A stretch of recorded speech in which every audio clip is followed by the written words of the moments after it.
Pihak Universitas Kristen Indonesia Paulus membatasi kegiatan perkuliahan dengan mengurangi jumlah mahasiswa yang hadir di dalam kelas.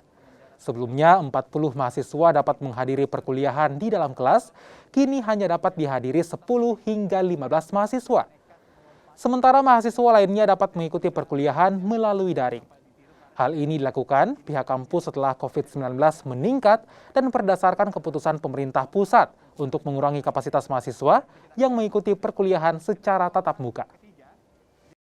Khusus di Makassar, kalau kita melihat update dari setiap hari, itu semakin hari semakin meningkat.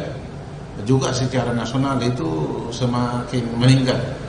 Nah, inilah yang saya mau sampaikan sebagai rektor bahwa yang tentunya harus kami menyesuaikan dengan kebijakan pemerintah.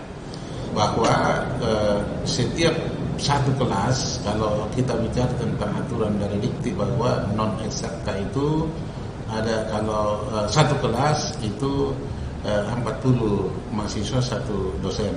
Nah, kalau selama itu di pertengahan semester kegiatan akademik ganjil, itu kami sudah realisasi yang kami sudah laksanakan ada 10 sampai 15 satu kelas, ya, dari jumlah 40 satu kelas. Kalau misalnya non eksakta itu berganti terus.